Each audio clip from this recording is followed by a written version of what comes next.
오늘은 연중제 12주일입니다. 우리를 위하여 돌아가시고 부활하신 주님을 기억하면서 구원의 신비를 기념하는 이 미사는 거센 풍랑이 몰아치는 세상 속에서도 용기를 가지고 살아가도록 도움을 주는 믿음과 희망의 원천이 됩니다.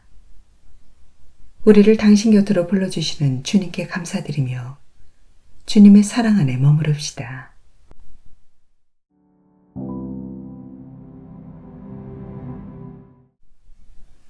주님은 당신 백성의 힘이시며 당신 메시아에게는 구원의 요새이시다.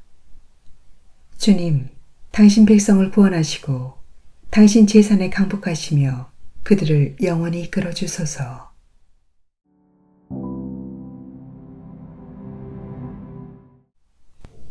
욥기의 말씀입니다.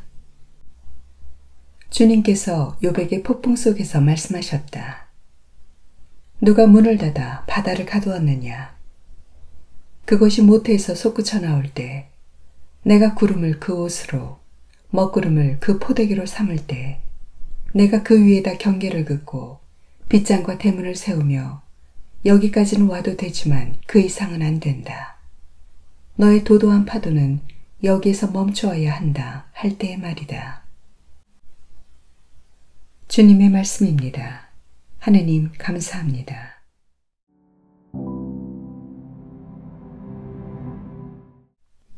주님을 찬송하여라. 그분의 자애는 영원하시다. 배를 타고 항해하던 이들, 큰 물에서 장사하던 이들, 그들은 주님의 업적을 보았네.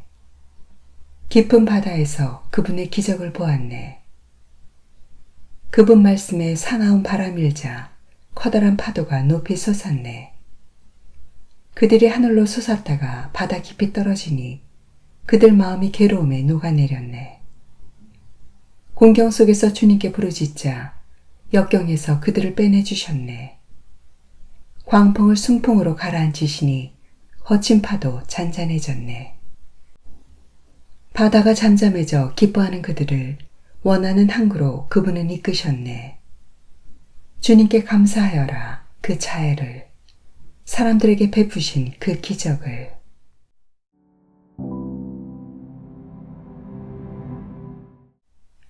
사도 바오로의 코린토이서 말씀입니다. 형제 여러분, 그리스도의 사랑이 우리를 다그칩니다. 한 분께서 모든 사람을 위하여 돌아가셨고 그리하여 결국 모든 사람이 죽은 것이라고 우리가 확신하기 때문입니다. 그분께서는 모든 사람을 위하여 돌아가셨습니다. 살아있는 이들이 이제는 자신을 위하여 살지 않고 자기들을 위하여 돌아가셨다가 되살아나신 분을 위하여 살게 하시려는 것입니다. 그러므로 우리는 이제부터 아무도 속된 기준으로 이해하지 않습니다. 우리가 그리스도를 속된 기준으로 이해하였을지라도 이제는 더 이상 그렇게 이해하지 않습니다. 그래서 누구든지 그리스도 안에 있으면 그는 새로운 피조물입니다. 옛것은 지나갔습니다. 보십시오. 새 것이 되었습니다. 주님의 말씀입니다. 하느님 감사합니다.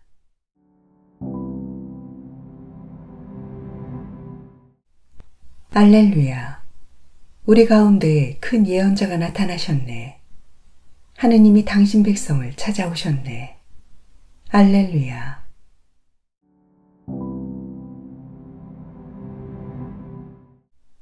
마르코가 전한 거룩한 복음입니다. 그날 저녁이 되자 예수님께서 제자들에게 호수 저쪽으로 건너가자 하고 말씀하셨다.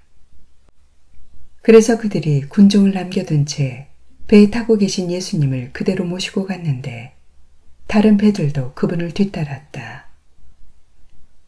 그때에 거센 돌풍이 일어 물결이 배 안으로 들이쳐서 물이 배에 거의 가득 차게 되었다. 그런데도 예수님께서는 고물에서 베개를 베고 주무시고 계셨다. 제자들이 예수님을 깨우며 스승님, 저희가 죽게 되었는데도 걱정되지 않으십니까? 하고 말하였다.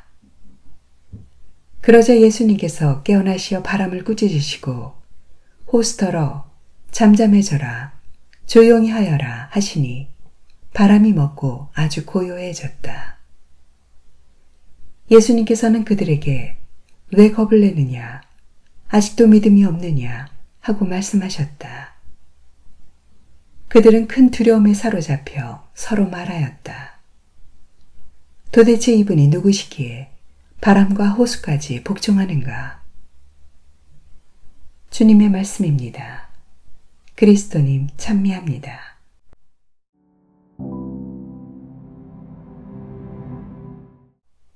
주님, 눈이란 눈이 모두 당신을 바라보고 당신은 제때에 먹을 것을 주시나이다.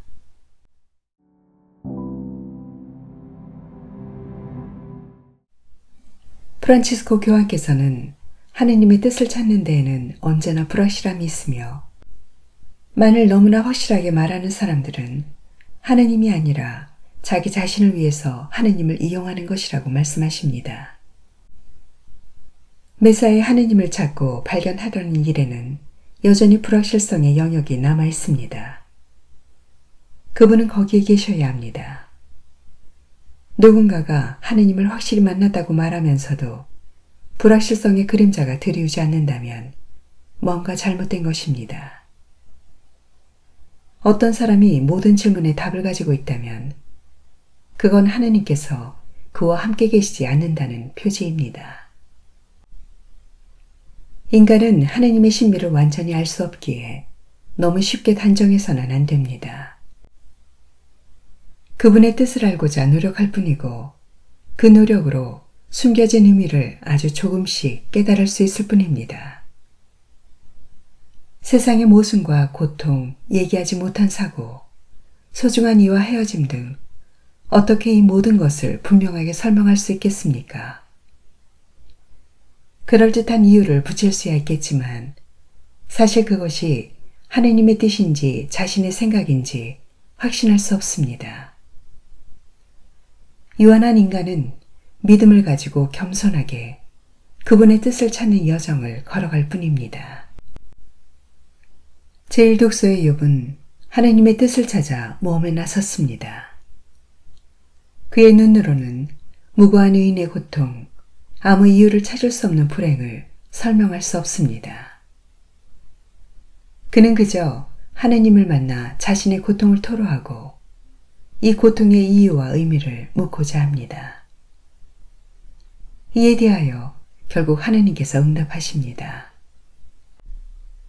하느님의 답변은 인간의 기준으로는 이해할 수 없는 그분의 크심입니다. 세상을 창조하시고 다스리시는 그분의 크심은 우리가 온전히 이해할 수 없는 신비입니다. 고통에 대한 하느님의 뜻을 인간 사고의 틀 안에 가두기보다 인간의 이해를 넘어서는 그분의 크심을 인정하고 불확실성 안에서 확실한 믿음을 가지고 담대하게 나아가는 것이 우리 신앙인의 올바른 태도일 것입니다. 그럴 때 알 수 없는 고통의 신비를 아주 조금이나마 이해하게 될 것입니다.